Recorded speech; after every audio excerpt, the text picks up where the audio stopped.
Bom dia. Olá, bom dia a todos, bom dia a todas, alunos, alunas, professores e professoras, demais colegas. Estamos mais uma vez numa transmissão do Conexão Internacional em parceria com a extensão do campus PUC Minas Poços de Caldas. Quero agradecer mais uma vez a colaboração da Assessoria de Comunicação da PUC Minas, Poços de Caldas, agradecer a coordenação de extensão do campus, agradecer a coordenação aqui do curso de RI, na pessoa da Ana Laura, nossa estagiária, e estamos hoje recebendo a Vitória Ramos, né, do Médicos Sem Fronteiras, que vai fazer uma palestra sobre a atuação dos Médicos Sem Fronteiras em conflitos. Vamos falar um pouco da crise humanitária que está acontecendo da Ucrânia, a guerra da Ucrânia, que gerou essa crise humanitária, e vamos ver, principalmente para nós, estudantes de Relações Internacionais, a atuação do profissional, do internacionalista, nesse terceiro setor.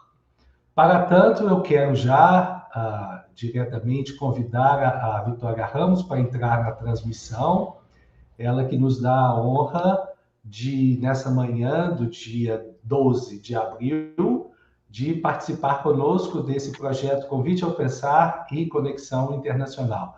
Vitória, bom dia. Bom dia, Péricles. Bom dia, pessoal.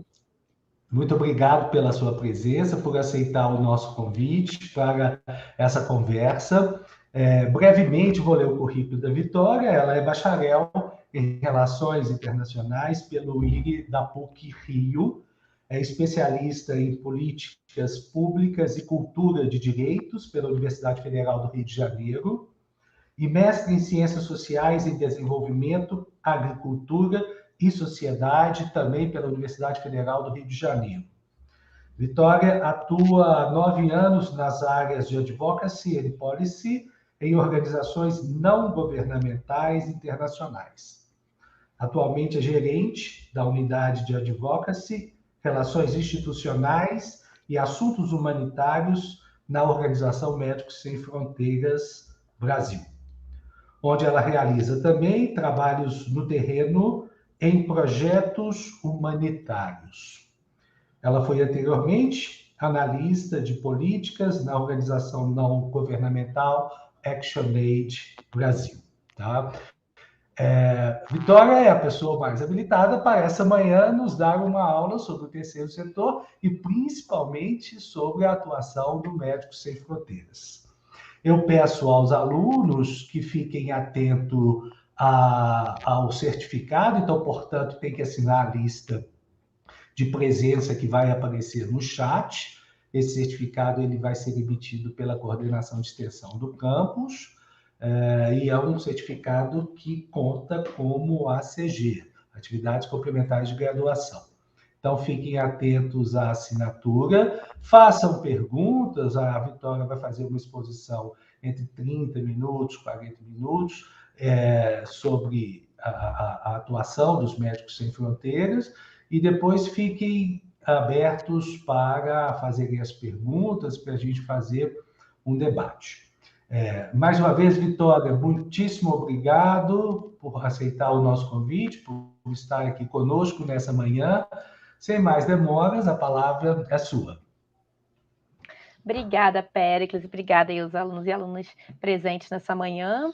Infelizmente, para falar sobre algo não muito agradável, né, no dia de hoje, nessa situação crítica que a gente está vivendo, depois de já tempos tão desesperadores, né, nos últimos anos, mas espero poder contribuir com algum aprendizado dos alunos e trocar um pouco de ideia. É sempre muito gostoso para mim ter essa oportunidade de estar no ambiente universitário e trocando ideias para me refrescar também um pouco a cabeça desse ambiente né, profissional que a gente está sempre 100% do tempo inserido, né? Então, conto aí com as alunas e os alunos para colaborarem, né, e mandarem suas dúvidas aí para a gente conversar um pouquinho depois. Deixa eu ver aqui como que faz para colocar minha meu slide, tá aparecendo aí? Tá, né? Bom, gente, então, como o Péricles já comentou, sou a Vitória, como vocês, sou formada em Relações Internacionais, e estou há 5 anos trabalhando na organização médico-humanitária Médicos Sem Fronteiras. E hoje a minha ideia é falar um pouquinho para vocês da Médicos Sem Fronteiras, né, da organização, um pouco de como é a minha atuação na organização e conversar um pouco sobre a situação específica da entrega de ajuda humanitária na Ucrânia e nos países em volta nesse momento. Deixa eu ver como é que eu passo aqui. Bom, não sei, provavelmente vocês já ouviram falar da Médicos Sem Fronteiras, né? Em geral, no Brasil, a gente é bastante conhecido, pelo menos pelo nome, né? Não necessariamente as pessoas conhecem a nossa forma de atuação mesmo na prática. Então, Médicos Sem Fronteiras é uma organização internacional médico-humanitária que leva cuidados de saúde a pessoas afetadas por graves crises humanitárias. E esses cuidados eles são levados sem qualquer distinção de raça, cor, etnia, religião, filiação política, né? É o que a gente chama de imparcialidade. A gente sempre vai oferecer cuidados onde é necessário, não importando, né, a origem dessa pessoa que necessita de cuidados. Além disso, a gente também tem como missão chamar a atenção do público, em geral, para as crises humanitárias onde a gente atua. Muitas delas crises muito negligenciadas e muito distantes da nossa realidade, né, no dia a dia, nos países ocidentais, especialmente. Bom, eu não sei o quanto vocês conhecem da literatura de ajuda humanitária, né, mas as organizações humanitárias, em geral, elas são regidas por alguns princípios humanitários.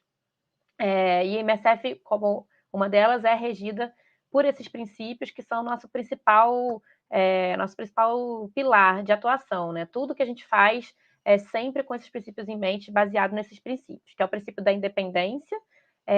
Então, Médicos Sem Fronteiras é uma organização que 96% dos nossos recursos financeiros eles vêm de doação, em geral, de pessoas físicas. Então, são pessoas que doam ali um pouquinho do seu salário, não muito, a gente tem mais de 6 milhões de doadores no mundo. No Brasil, a gente tem quase 600 mil doadores, só no Brasil.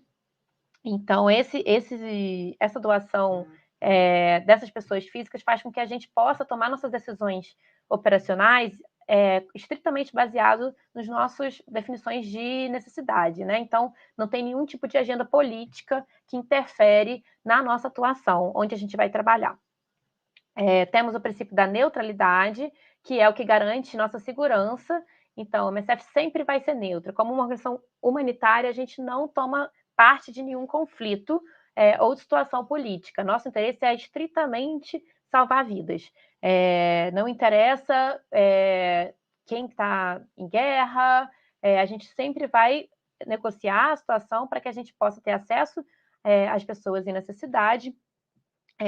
Em geral, se for em um contexto de conflito, a gente sempre vai procurar atuar em todos os lados do conflito, né, na região controlada por todos os lados do conflito, para garantir que a gente não esteja favorecendo nenhum lado do conflito. Então, e essa neutralidade é o que garante nossa segurança, né? Mas a Médicos Sem Fronteiras é uma organização que não tem, por exemplo, escolta armada. Então, mesmo quando a gente está atuando em zonas de guerra e de conflito, o que garante nossa segurança é a nossa idoneidade, né? É a garantia que a gente tem de não estar sendo parte de um lado e ter esse acordo com as partes em conflito de que a gente não vai ser alvo.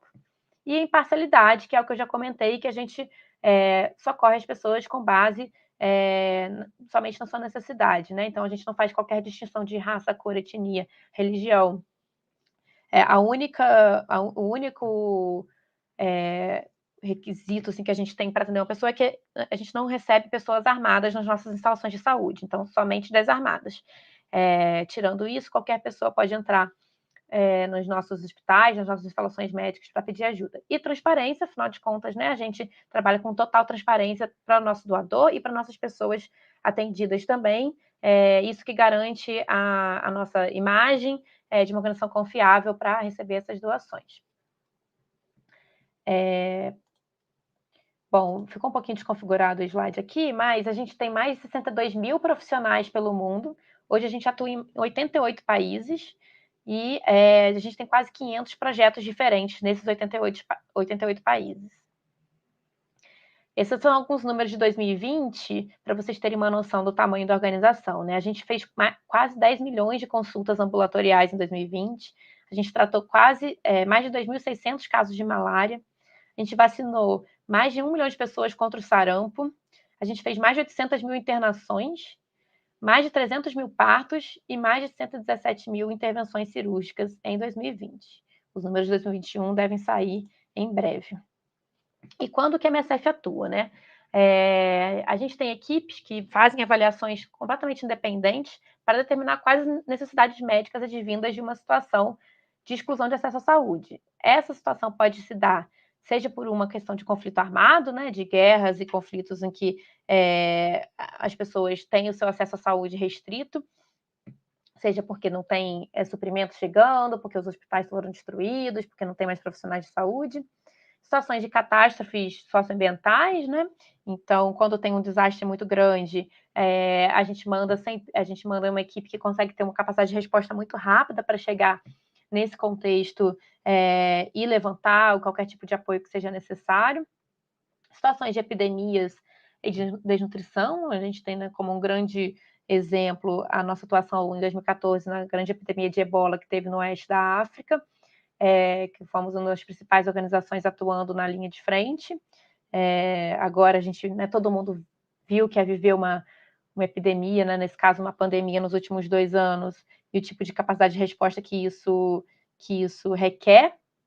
A gente teve uma forte atuação no Brasil, depois eu vou contar um pouquinho também sobre isso, durante a pandemia de Covid-19, em situações que tem sistema de saúde ausente, seja porque é um estado de construção que ainda não tem um sistema de saúde estabelecido, seja porque também é um contexto de muita desigualdade, pobreza, em que isso nunca, que a saúde nunca chegou lá. Então, onde não tem qualquer acesso à saúde, esse é o principal critério de escolha de Médicos Sem Fronteiras para abrir um projeto, né? Então, se um lugar que já tem muita gente trabalhando, oferecendo esse acesso à saúde, não vai ser o lugar prioritário para Médicos Sem Fronteiras. A gente, em geral, está nos lugares que ninguém quer estar ou ninguém pode estar. E a gente sempre vai, isso é importante também esse finalzinho aqui, questionamos regularmente a forma e a relevância e o impacto da nossa presença. Então, nossa intenção é a gente não ser necessários, né? A gente poder sair o mais breve possível do local que a gente está atuando. É claro que a gente tem contextos em que a gente está há 20, 30 anos atuando em crises prolongadas, né? Que não tem uma solução, a gente não faz parte das discussões das soluções, a gente só mesmo entrega ajuda humanitária no momento que é necessário. Mas a nossa intenção é assim que outros atores puderem assumir a responsabilidade de levar os cuidados que a gente leva, a gente poder sair e ir para outros lugares que estejam precisando mais. Antes de eu falar da guerra na Ucrânia, eu acho que eu vou falar um pouquinho sobre as formas de atuação. Às vezes, muitas vezes, as pessoas me perguntam, quando eu falo que trabalho Médicos Sem Fronteiras, se eu sou médica, né? Tem um pouco essa mentalidade que só tem médico. Aí eu sempre falo, bom, quando você vai no hospital, você só tem médicos trabalhando lá? Não, tem enfermeiros, tem psicólogos, tem fisioterapeutas, tem pessoas que trabalham na administração, no financeiro, no recursos humanos. E eu, na organização, eu trabalho como uma especialista em assuntos humanitários, que a gente chama, né? Que eu faço, em geral, o trabalho de articulação política, né? Seja para negociar a nossa entrada no local, né? Então, se a gente está recebendo relatos de um local com uma situação de falta de acesso à saúde que a gente gostaria de verificar, eu faço todo o trabalho de conversas prévias com organizações, pessoas desse local, ou autoridades, para a gente poder chegar. Esse trabalho de articulação com as autoridades locais para a gente poder atuar, propor o nosso projeto, a nossa proposta. E eu faço também análise política, análise de risco. Então, para a gente fazer qualquer tipo de atuação, o que isso significa de risco, seja de risco de segurança, de risco de a gente não conseguir fazer certas coisas por questões, não sei, logísticas ou políticas. Análise política para a gente tomar as melhores decisões possíveis sobre aquele contexto. E eu sou, na verdade, especialista em advocacy, né? Que não sei se vocês conhecem esse termo, mas advocacy é o trabalho que a gente chama de de incidência política, né? Articulação e incidência política, em geral, para mudar alguma situação de negligência em relação a pessoas afetadas, né? No meu caso, eu trabalho hoje com as agendas de Médicos Sem Fronteiras para incidência, então a gente quer transformar algumas políticas públicas que impactam diretamente as pessoas pelas quais a gente trabalha, mas sempre baseado muito na atuação e na experiência de Médicos Sem Fronteiras na ponta, né? Então, o Médicos Sem Fronteiras só fala sobre o que a gente faz. Então, eu nunca vou poder dar minha opinião ou, enfim, trabalhar sobre algo que não está diretamente relacionado aos projetos de Médicos Sem Fronteiras, né? A gente tem muito esse princípio de atuar com base, atuar politicamente, né? Com base no que a gente está fazendo na ponta. E aí, esse atuar politicamente já é uma questão super complexa, porque, de ser uma questão humanitária, a gente evita, né, como eu disse, se posicionar politicamente. Eu entendo isso de uma forma de que eu me posicionar em prol das pessoas pelas quais a gente trabalha, as pessoas que estão numa situação de exclusão de acesso à saúde, me posicionar politicamente, né? Mas essa visão é uma visão que ela é um pouco contestada dentro das organizações humanitárias como um todo, muita gente partilha de uma visão que a gente tem que ser apolítico, né? Mas, bom, eu como uma cientista política não acredito que o ser humano consegue ser apolítico com qualquer coisa na vida. Então, o meu trabalho sempre é esse de negociar e incidir sobre políticas, no caso de Médicos Sem Fronteiras, relacionadas à saúde. Como o Péricles comentou antes, eu trabalhei também em outra organização, que eu atuava com outras temáticas, que eram temáticas ligadas ao combate à pobreza e à segurança alimentar, então, que é bem diferente do que eu faço hoje, né? Então, para vocês terem uma noção, né, do que o profissional de relações internacionais pode fazer, eu me considero uma especialista em advocacy e uma generalista em relação a temáticas, né? Então, o que eu sei fazer é advocacy, mas eu posso aprender os diferentes dossiês e temáticas que eu tenho que vir a trabalhar. E nesses 10 anos de atuação enquanto profissional de advocacy, já trabalhei com bastante temas diferentes. Bom, o que mais que eu posso dizer sobre isso? Vou esperar vocês fazerem perguntas mais sobre isso depois. Vou falar um pouquinho agora da nossa atuação em conflitos. Eu comentei aqui, né, nesse slide que a gente atua em diferentes tipos de situação, né? Então, conflitos é uma parte da nossa atuação. A gente tem até uma grande expertise. A MSF, quando foi criada há 50 anos atrás, a primeira atuação foi na guerra de Biafra, na Nigéria. Então, sempre foi vinculada muito a uma situação de conflito. Mas os conflitos, como vocês, né, sabem, eles já foram bastante diferentes. Hoje em dia, eles têm uma complexidade um pouco, talvez, maior, o que também dificulta, muitas vezes, a atuação de organizações humanitárias, né? A gente não está falando de conflitos necessariamente entre estados, que era o que originou, né, os princípios ali do direito internacional humanitário, da ajuda humanitária, ainda no século XIX, mas hoje isso é tudo muito diferente, né? É muito diferente você atuar num conflito do que numa epidemia, por exemplo. Eu não falei muito do Médicos Sem Fronteiras na atuação no Brasil, mas eu acho que eu posso falar depois também, se vocês tiverem interesse. Bom, a guerra na Ucrânia, né? Acho que todo mundo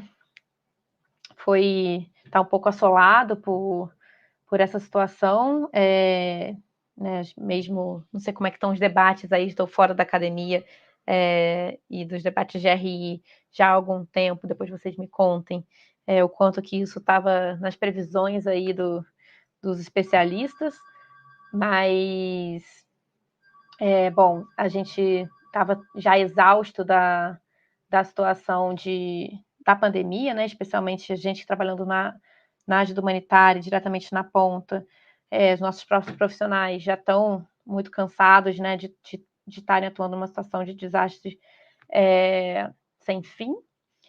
E agora a gente está vivendo essa situação. A Ucrânia é um país onde Médicos Sem Fronteiras já estava presente. A gente tinha um projeto que a gente chama de Regular, que é um projeto de mais médio prazo no país, até no próprio leste do país, que era um projeto que tratava pessoas com HIV e com tuberculose. Então, são doenças crônicas, né? Então, um projeto que já estava há alguns anos, já tinha um certo estabelecimento.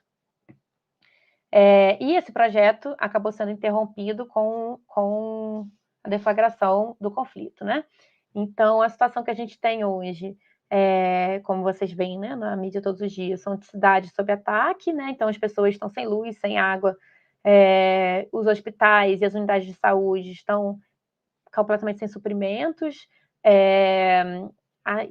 que é a primeira coisa que a gente geralmente faz, né, numa situação em que eclode assim, uma guerra, é tentar garantir esses suprimentos, que eles acabam muito rapidamente, e você tem bloqueada as formas logísticas desses suprimentos chegarem, né? Então, a primeira coisa, eu vou falar mais um pouco da atuação de Médicos Sem Fronteiras, mas a primeira coisa que a gente fez foi preparar toneladas de suprimentos médicos, itens hospitalares em geral, mas agora também cada vez mais medicamentos, para enviar para lá, porque, né, as formas de que isso chega normalmente já foram completamente rompidas e bloqueadas. As pessoas, né, estão numa situação que não se tem meios de sobrevivência, né, básicos, né? Então a falta de água é uma coisa que é bastante desesperadora. Também os alimentos cada vez acabando mais. Quem não consegue sair fica numa situação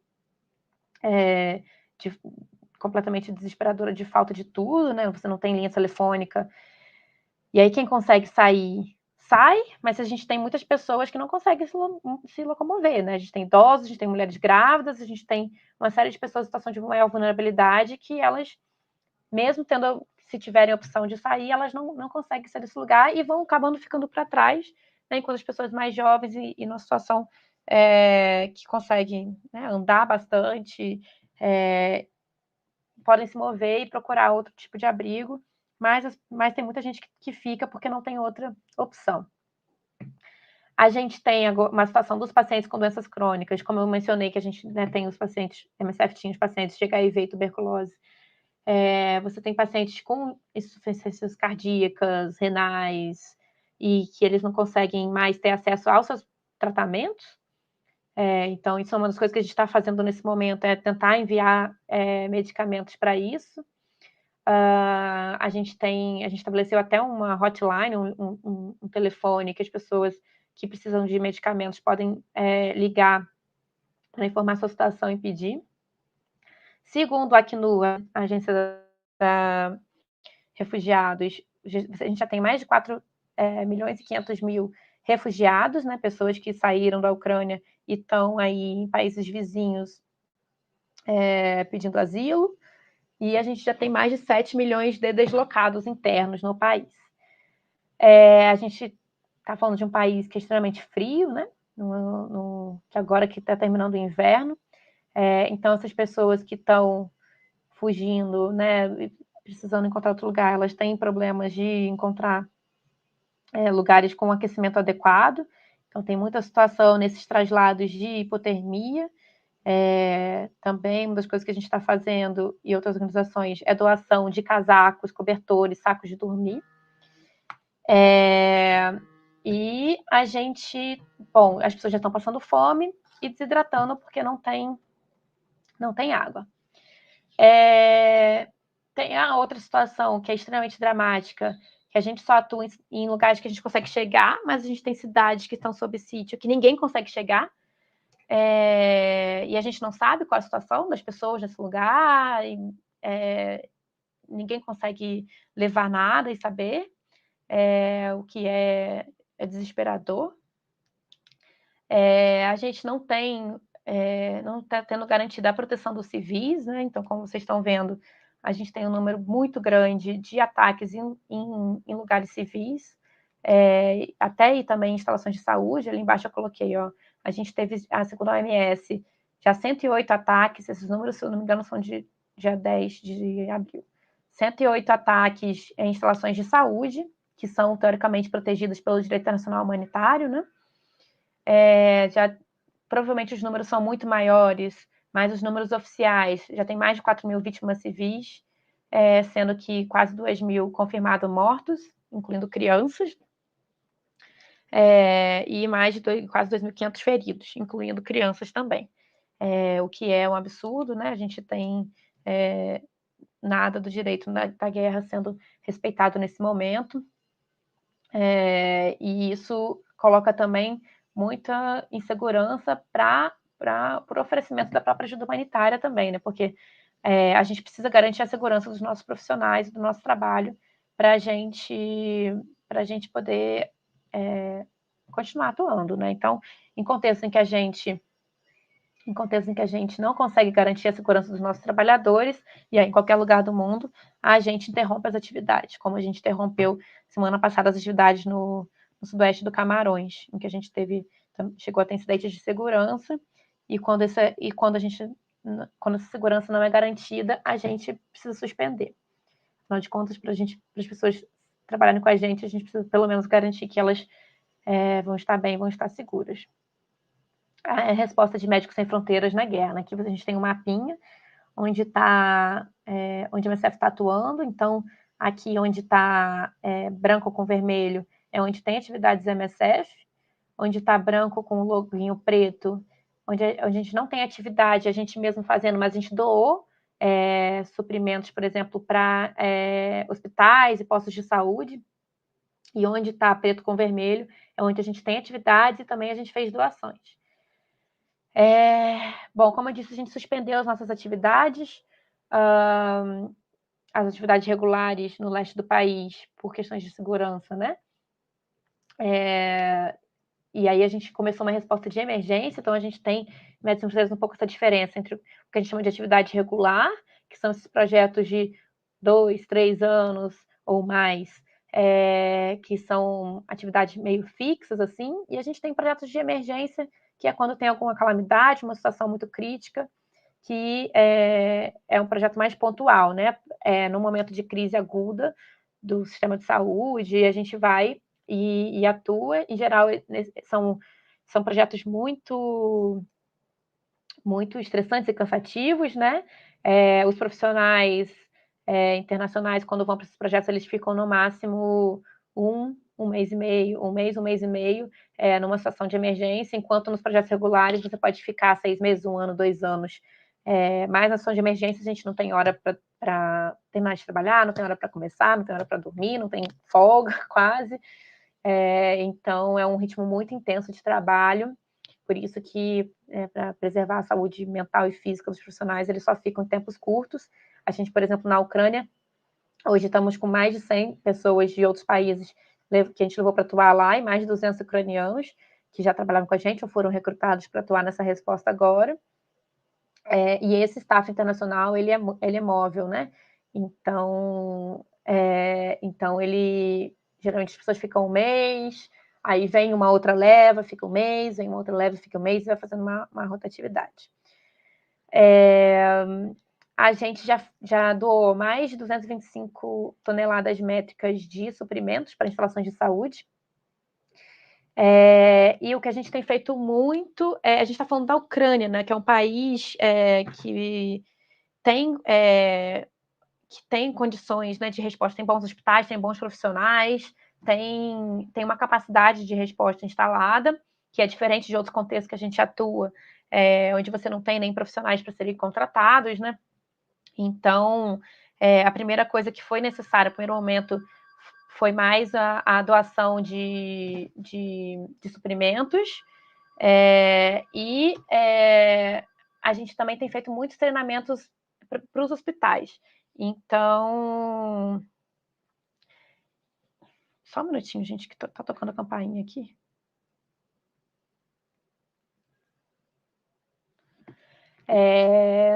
Tem algum problema no meu prédio. A gente faz treinamentos para hospitais, porque assim, o hospital, né? Imagina, você está acostumado com o fluxo normal de pessoas saindo entrando. Aí, de repente, você tem um fluxo de feridos de guerra, não necessariamente você tem todos os profissionais preparados para atuar com uma situação de feridos de guerra, e você tem que montar toda a capacidade para saber triar essas pessoas e adaptar mesmo, né? Às vezes médicos que não estão acostumados a fazer certo tipo de cirurgias vai ter que acostumar, porque você nunca vai ter a situação perfeita para esse volume que está chegando do que a gente está chamando de vítimas em massa, né? Então, uma coisa que a gente faz muito, que é básica, mais que naquele momento não existe essa expertise, porque nunca se viram nessa situação, treinamento na triagem das pessoas. Então, porque você muda a lógica da triagem de uma situação de emergência normal, né? Então, pessoas que estão, sei lá, chegando porque estão infartando ou porque estão com suspeita de Covid, você tem uma forma de triagem para aquele hospital. E numa situação de vítimas em massa, de vítimas de guerra, né? Com necessidade de cirurgia, você tem que triar de outra forma. Então, a gente faz esse treinamento para os profissionais de saúde e para os hospitais de como melhorar o fluxo de entrada desses pacientes. E a gente também está fazendo treinamento dos postos de saúde de como eles podem se adaptar para essas situações, né? Que infelizmente a gente tem bastante expertise e essas pessoas estão acostumadas a atuar numa situação normal em que você não tem essas pessoas em massa ou migrando, né? A gente está agora também com uma parceria com a ferrovia para ter uns como é que chama? Os vagões de trem para fazer remoção médica, evacuação médica. Então, de uma cidade mais para o leste, você conseguir pacientes que você consegue estabilizar para fazer uma transferência para hospitais que estão mais seguros, têm maior capacidade. A gente está conseguindo transferir nesses vagões. E a gente também tem estabelecidas clínicas, o que a gente chama de clínicas móveis, que são como se a gente levasse um postinho de saúde de atenção básica em diferentes lugares, né? E a gente faz muito isso em situações de imigração, em respostas à migração. Então, nos lugares de fronteiras onde as pessoas estão se movendo, a gente leva uma equipe composta por um médico, um enfermeiro, um psicólogo, para dar uma resposta naquele momento ali a situações de saúde que possam aparecer daquelas pessoas ali. E aí a gente está não só na Ucrânia, né, mas também em países em volta, já olhando para esses refugiados. Em geral, esses lugares onde eu falei que a gente tem atividades, a gente tem algumas atividades médicas também, como essas clínicas móveis de atenção básica, e muita atividade também de saúde mental. Então, isso é uma coisa que a MSF aprendeu muito na nossa atuação, nas nossas décadas de atuação, que é a necessidade de resposta em saúde mental em qualquer desses contextos, né? Então, e ainda mais num contexto desse, onde você tem que, de uma hora para outra, largar tudo, largar seus amigos, suas famílias, pegar a primeira mochila que você vê na frente, uma muda de roupa e uns documentos e sair, sabe lá Deus para onde. Isso mexe com a gente só de ouvir, você imagina quem está vivendo isso, né? Então, a atenção psicológica, esses cuidados que a gente chama de primeiro socorro de atenção psicossocial, têm sido bastante usados lá, não só a gente oferecendo, mas oferecendo treinamentos também para que outras instituições possam oferecer. Eu convido vocês depois também a olhar no site de Médicos Sem Fronteiras. A gente tem uma série de vídeos e depoimentos dos nossos profissionais em primeira mão, né? E é bastante duro, né? Ouvir histórias, né, de pessoas, né, como nós, assim, né, que estão trabalhando e de repente estão vivendo a vida normal e de repente é isso, né? Tem que, como eu disse, pegar uma mochila, botar os documentos, entrar num carro que você não sabe para onde está indo, que você vê milhões de pessoas caminhando e andando sem saber nada do que o futuro aguarda para você. Então, e é com essa agonia, né, de não conseguir se comunicar e saber o que está acontecendo com as pessoas que você ama. Então, é bem desesperador. A gente sabe que pessoas no mundo inteiro vivem essa situação o tempo todo, né? A gente, Médicos Sem Fronteiras, a gente vê isso no nosso dia a dia. Mas numa situação, né, na Europa que tem tanta visibilidade, a gente acaba fazendo esse paralelo com a nossa vida de forma mais natural, né, e sentindo na nossa pele o que pode ser uma mudança tão brusca. Eu estou falando demais, já está terminando minha hora, mas sempre também me mobiliza muito essa situação. Bom, e aí mais umas outras informações e coisas que a gente tem pedido enquanto Médicos Sem Fronteiras, né? Então a gente coloca que dar assistência às pessoas que estão fugindo ou estão tentando fugir nas zonas de guerra é urgente, tem muita resposta sendo dada, mas ainda é muita necessidade. E é muito necessário prestar cuidados às pessoas vulneráveis que permaneceram, como eu disse, aquelas pessoas que não conseguem sair, né, pela sua situação de vulnerabilidade. Temos que garantir a prestação de cuidados de saúde mental a pessoas afetadas pela guerra. A gente precisa continuar levando suprimentos médicos e humanitários para os locais certos o mais rápido possível. Então, aqueles locais que a gente não consegue acesso precisam ser abertos, né, para esse acesso humanitário. A gente, numa situação de conflito, sempre tem esse risco e essa situação de politização da ajuda humanitária, né? Então, acaba que a ajuda humanitária, às vezes, é usada por partes do conflito também para tirar alguns proveitos, né? Então, a gente defende que a ajuda humanitária seja sempre isenta de qualquer interesse. A gente pede que os civis tenham a garantia de passagens seguras, assim como a ajuda humanitária também. Como eu disse, a gente tem um contexto na Ucrânia que você tem um Estado e organizações, né, que já existem, instituições que têm uma capacidade de resposta já importante, e isso é muito legal, interessante, porque Médicos Sem Fronteiras acaba tendo um papel mais de apoio do que de atuação direta, mas é isso, as pessoas ficam exaustas também, né? Que é um pouco que a gente viveu aqui no Covid no Brasil. Uma capacidade de resposta do Estado, né, dos hospitais, dos profissionais de saúde, mas que em algum momento ele se exaure, né, pela situação de trauma e estresse que as pessoas estão passando. Então, cada vez mais isso vai ser necessário, essa ajuda para ter pelo menos essa escala de resposta. Tem todo o debate da situação de corredor humanitário, né, que muita gente está pedindo a garantia de corredores humanitários. Mas a gente acredita que, na verdade, os civis e as áreas civis têm que ser protegidas em qualquer circunstância, não tem que ser definido uma área X que as pessoas vão estar seguras. Os civis têm que estar seguros em qualquer momento, porque a definição de áreas específicas também significa um tipo de controle da própria entrega da ajuda humanitária também. Bom, a garantia do direito da guerra, né, que é a proteção de civis, proteção de instalações de saúde. E a outra coisa, a gente fica muito feliz de ver a recepção, né, que os refugiados ucranianos estão tendo nos países da União Europeia, né, e as políticas que a União Europeia tem oferecido para isso. Mas a gente lembra também que essa recepção ela tem que ser dada a todas as pessoas em situação de migração e refúgio que tentam chegar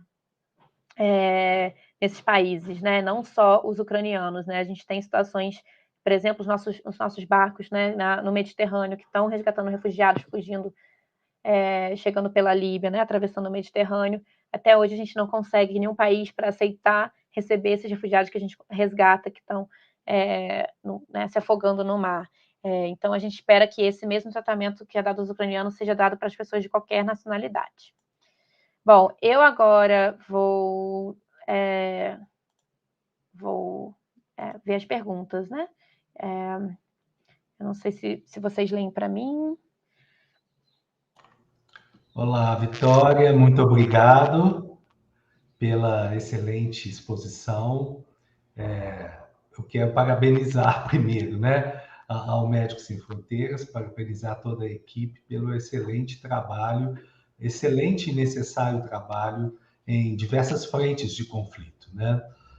Nós temos que lembrar que não existe só a guerra da Ucrânia no atual momento, nós temos vários outros conflitos espalhados em diferentes partes do globo, né? Na África, no Oriente Médio e agora também na Europa. E também a mídia ela tem trazido enfaticamente essa questão na Ucrânia e principalmente essa questão dos refugiados na Ucrânia, que para nós de RI tem despertado a atenção, principalmente quando vemos essa situação de uma certa forma de racismo na escolha desses refugiados que conseguem sair e outros que ficam, né? Uma seleção que nos parece um tanto quanto racista, no deslocamento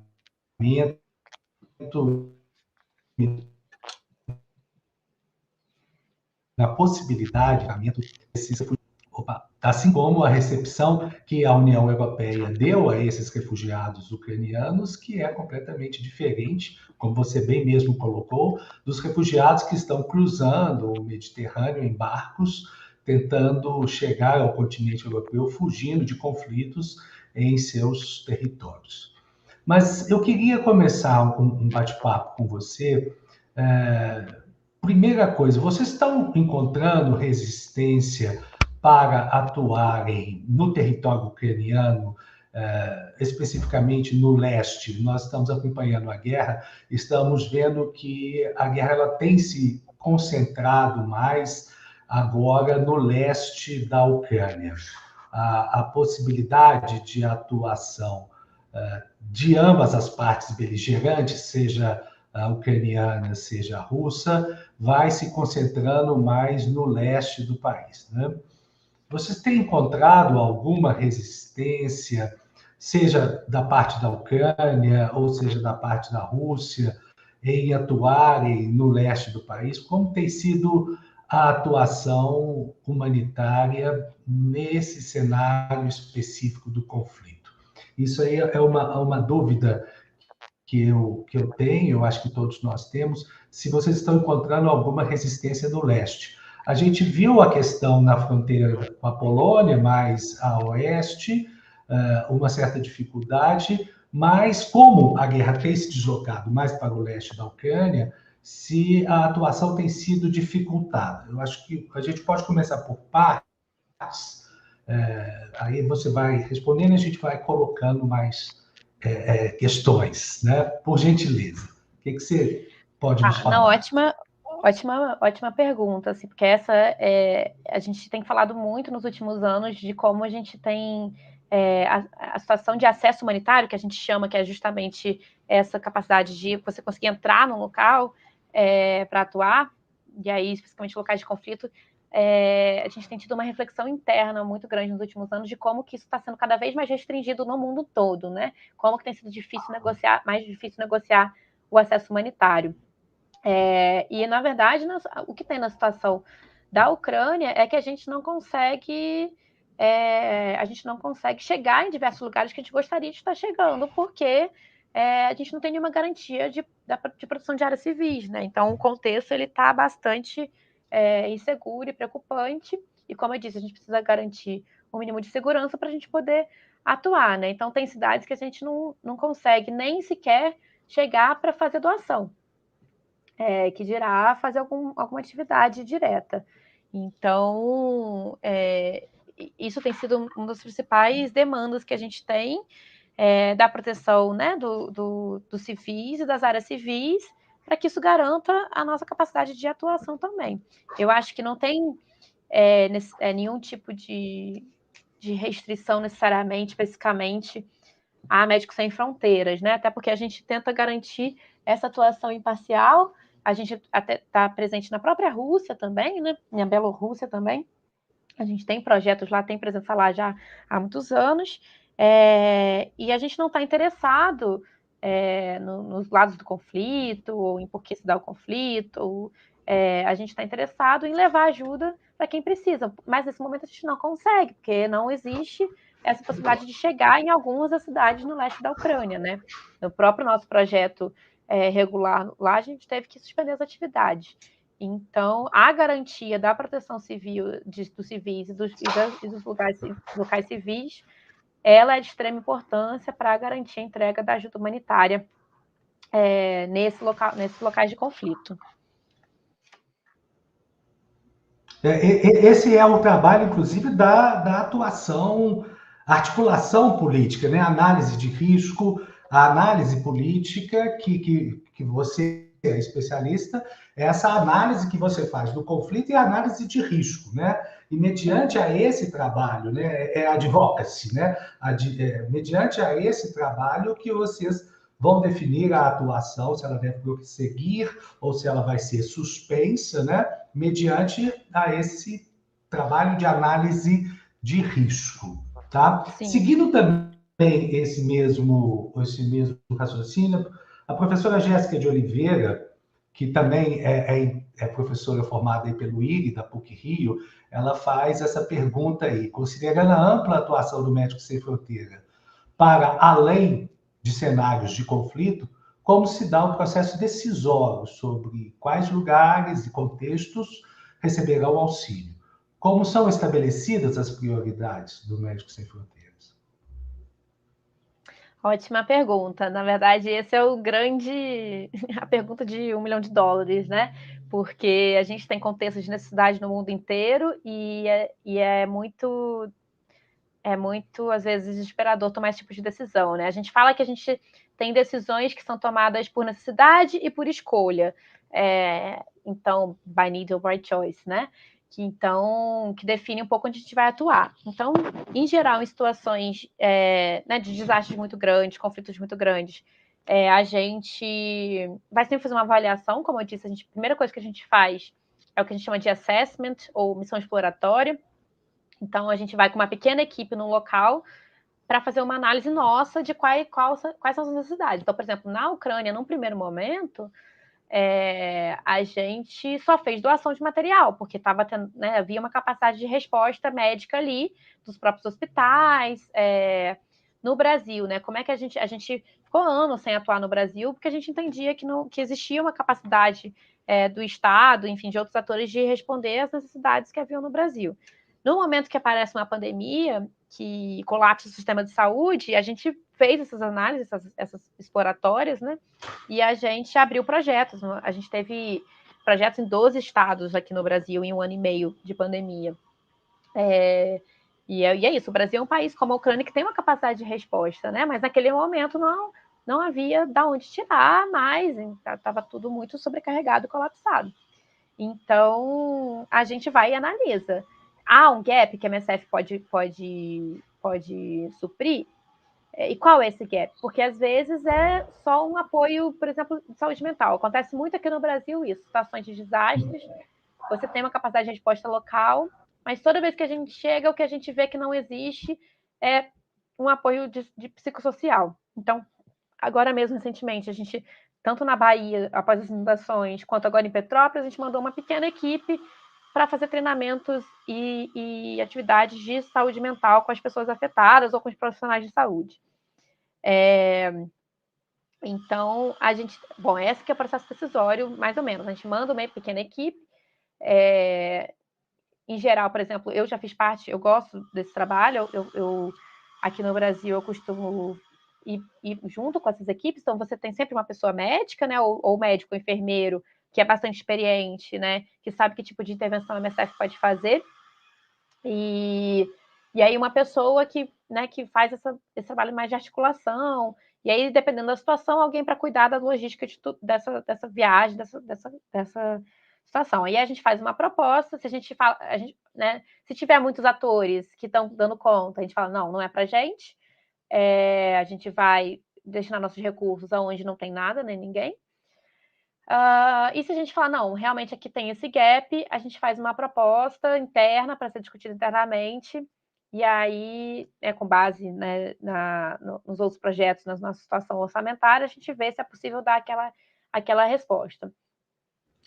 Então, assim, não tem muito um critério, sei lá, 5 perguntas que a gente responde para atuar, né? Então, vai depender dessa avaliação, desse assessment que a gente faz no local e da nossa, enfim, capacidade, né, naquele momento de resposta, né?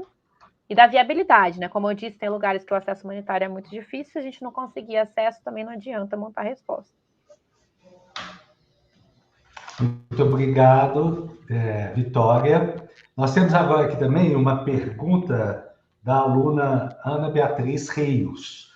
É uma pergunta que a gente, inclusive, já tinha conversado antes da palestra, que os alunos têm muito interesse, né? Saber como fazer parte do Médicos Sem Fronteiras, quais são os soft e hard skills necessários para se destacar no mercado do terceiro setor. A aluna Ana Beatriz Rios está colocando essa pergunta, Vitória. Bom, legal. Bom, o terceiro setor ele é muito amplo, né? Então, tem muitas formas diferentes de você entrar e começar a trabalhar. Eu comecei trabalhando com desenvolvimento, com um pouco com direitos humanos, agora eu estou trabalhando com ajuda humanitária, são coisas bastante diferentes na prática. Mas, bom, o profissional de relações internacionais, lá na Médicos Sem Fronteiras, por exemplo, a gente tem profissional de relações internacionais em quase todas as áreas, sei lá, menos na área médica, se bobear. Então, assim, eu trabalho, né, com advocacy, né, com essa parte mais política. Mas a gente tem pessoas de RI que trabalham na parte de captação de fundos, da comunicação, do RH, que mais? Tem gente de RI espalhada para toda a área. Na Médicos Sem Fronteiras, para você fazer parte de missões no exterior, né? Então, para você entrar para esse nosso grupo de pessoas que podem ser chamadas para missões, lá no site de MSF, tem msf.org.br, tem uma parte que é Trabalhe Conosco. E aí lá você pode já mandar seu currículo, e aí o processo de seleção do MSF é diferente, né? Porque a gente, tem mais necessidade de profissionais do que profissionais, especialmente se a gente está falando de médicos e profissionais da saúde. Mas então você manda seu currículo, demonstra seu interesse, e aí você vai passar por um processo seletivo que é bastante rigoroso. E aí, se for para atuar, por exemplo, com assuntos humanitários, como eu, você também tem que fazer uma prova específica para isso.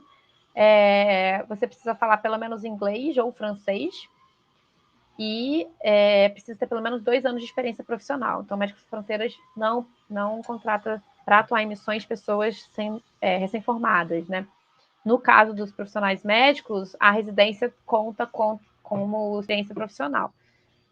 No nosso caso, né, a gente precisaria ter uma primeira experiência aí em alguma área parecida. Então, por exemplo, eu tenho amigos que fizeram relações internacionais, que queriam ir para a MSF, mas não tinham essa experiência. Então, trabalharam, sei lá, na parte administrativa de hospital, ou com coisas financeiras, coisas que não necessariamente tinham a ver com RI. Mas eu sempre trabalhei no campo do RI, né?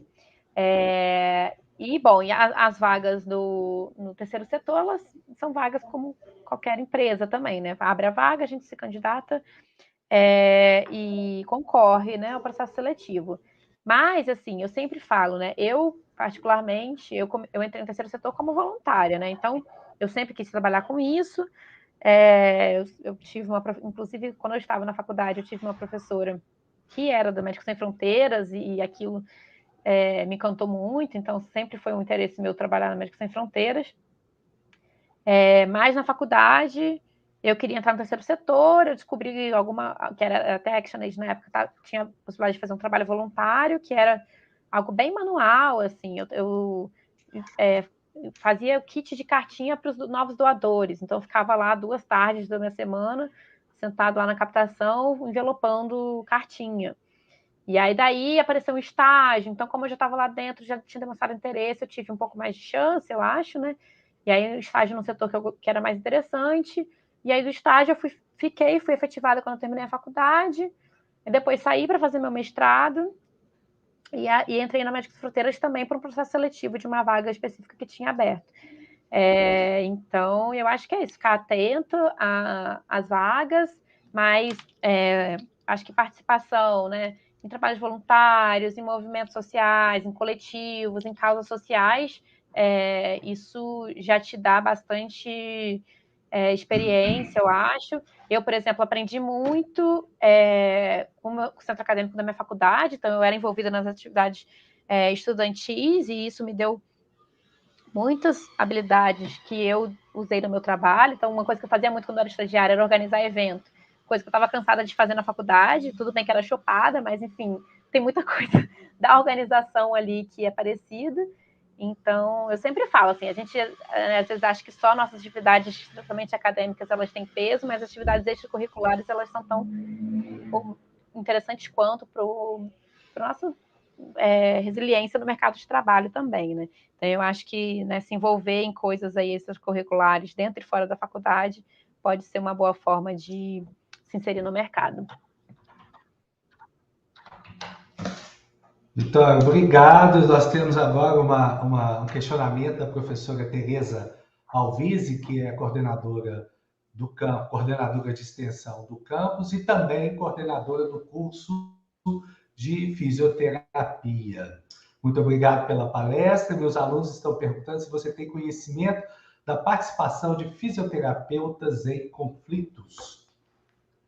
Com certeza, é uma das especialidades que a gente contrata, especialmente em lugares de conflito. A gente tem muitos fisioterapeutas trabalhando na recuperação, né, de pessoas que tiveram, sei lá, pernas amputadas, né? Então, lá no site, no Trabalho Conosco, tem lá colocado todas as profissões que a gente contrata e tem lá a minha do fisioterapeuta também. Então, bom, o outro projeto que eu estive em área de conflito foi na faixa de Gaza, e lá a gente tinha fisioterapeutas atuando. Em geral, em contexto de conflito, a gente contrata muito profissionais locais, né? Fisioterapeutas no próprio país que a gente atua. Mas a gente tem os profissionais internacionais também que são enviados às missões. E na própria Covid, a gente, nossa, fez muita falta fisioterapeuta, né? Pelo ponto da fisioterapia respiratória que era necessária nas UTIs, assim. Então, era um profissional, acho que estava assim, mais difícil do que médico para a gente, especificamente, né? Porque aqui no Brasil a gente não podia trazer fisioterapeuta de fora, porque não tem também revelação de diploma, né? E CREFITO. Então, foi um profissional muito raro, assim, e que eu acho que, em geral, até me surpreendeu o quanto que foi negligenciado, né? A importância da fisioterapia para os pacientes graves de Covid. Meus colegas sempre falavam assim que a coisa mais importante e que faltava muito era a fisioterapeuta para a recuperação dos pacientes na UTI. Então, eu fiquei muito com essa coisa de fisioterapeuta na cabeça depois da minha experiência nos projetos de Covid, que são profissionais extremamente necessários e valiosos, né? Muito obrigado, ótima informação.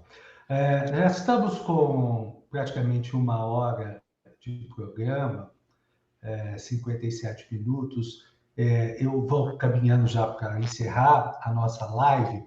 Eu só queria uma última informação, por gentileza, Vitória. Fiquei muito curioso com a articulação política. Como fazer, como proceder na articulação política com as partes beligerantes. Por exemplo, no caso específico da Ucrânia, entrar no território da Ucrânia para atuar, previamente foi feita alguma articulação política. Como que isso procede? É feito um contato com o governo da Ucrânia, uma equipe do MST entra em contato com o governo da Ucrânia, propondo a atuação ou solicitando permissão para atuar? Como que isso é feito, por favor? Então, isso vai variar muito de contexto para contexto, né? Enfim, tem lugares que a coisa é mais, vamos dizer, burocrática, administrativa Tranquila. e oficial, tem lugares que é menos, né, oficial, assim. Então, em qualquer lugar que a gente atua, por exemplo, a gente faz acordos de cooperação, memorandos de entendimento com as autoridades daquele local. Autoridade municipal, local, autoridade estadual, autoridade nacional, o que for necessário, né? Então, em geral, quem faz a negociação são as pessoas mais experientes da organização, então as pessoas em cargo de coordenação. Bom, o professor, como eu, geralmente está ligado a essa pessoa que é o coordenador, né, a pessoa da coordenação, para ajudar no entendimento do contexto, na melhor abordagem. Então, assim, numa situação de conflito, você tem que ter mapeado, né, todos os atores envolvidos. A gente está falando, na Ucrânia ainda não vou dizer mais fácil, mas enfim, ainda é mais claro quem está em conflito. A gente atua em lugares que você tem grupos terroristas que nem tem nome ainda, entendeu? Que nem nem assumem os seus atos e a gente nem sabe do que se trata. Então, a gente tem especialistas em segurança que tem que fazer trabalho de reconhecimento desses atores, né? Então, a gente tem que ter algum tipo de canal, né, com todo mundo para garantir que a gente vá poder passar e chegar num lugar. Então, a gente tem que ter o ok de quem controla um território, né, para a gente poder entrar. A gente não vai chegar, cheguei. Isso é muito inseguro, né?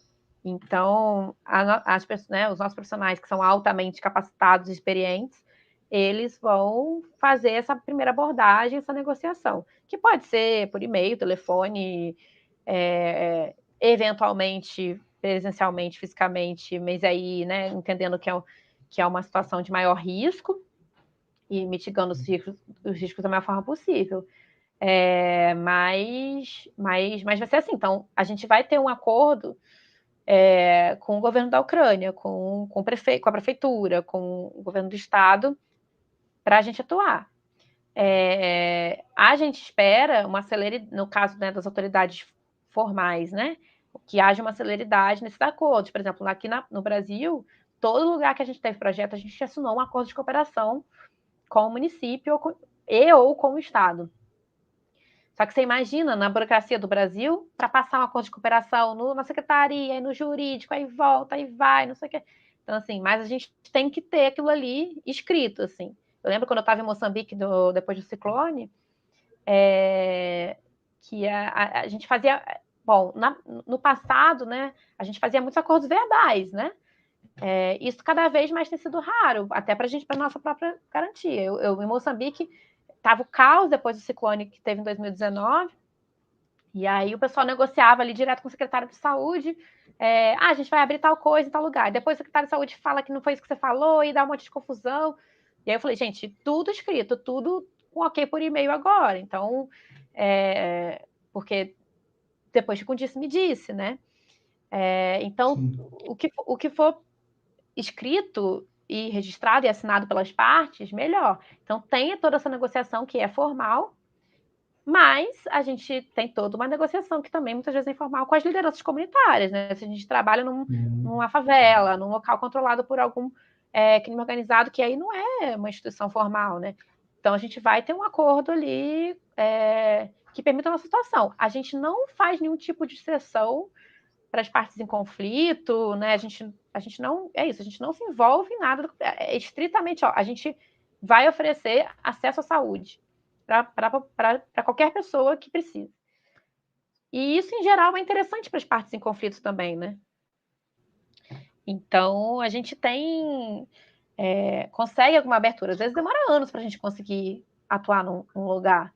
Essa negociação pode levar anos, pode levar horas, pode levar anos, vai depender muito do contexto geopolítico, né?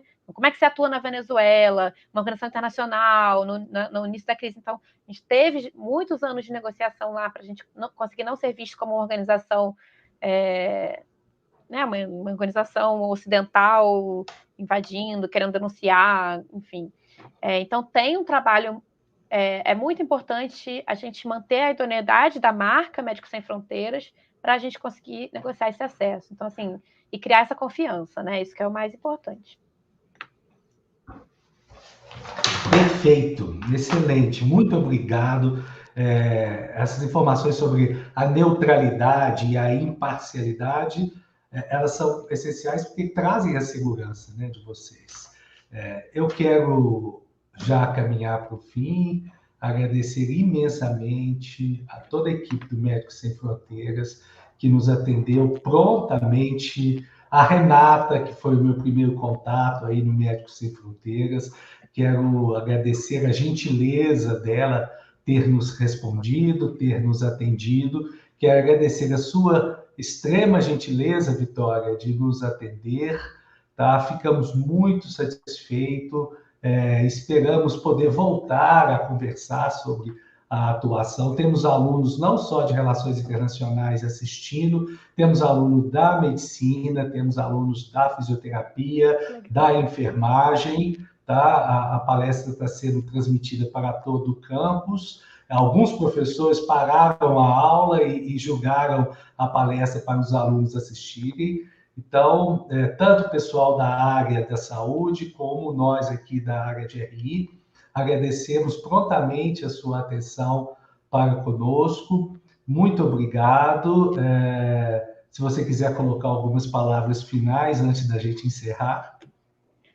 Queria agradecer imensamente essa oportunidade. Sempre que eu posso falar do trabalho do Médicos Sem Fronteiras, né, de terceiro setor, para estimular, né, as pessoas a escolherem essa vida também, eu sempre faço com muito carinho. Me coloco à disposição para as pessoas que quiserem também tirar mais dúvidas específicas. Gosto muito de conversar sobre isso. E, bom, é isso. Desejo que todos nós tenhamos um ano um pouco mais tranquilo, né?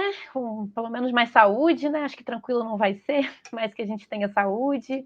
E é isso, me colocar à disposição para todo mundo. Te agradecer, Péricles, por essa oportunidade. E eu também queria só convidar que agora, dia 14 de abril, depois de amanhã, é o Dia Mundial da Doença de Chagas, que foi um trabalho muito grande de advocacy que a gente fez para criar esse dia no OMS, né? Então, foi uma coisa liderada por a gente aqui no Brasil.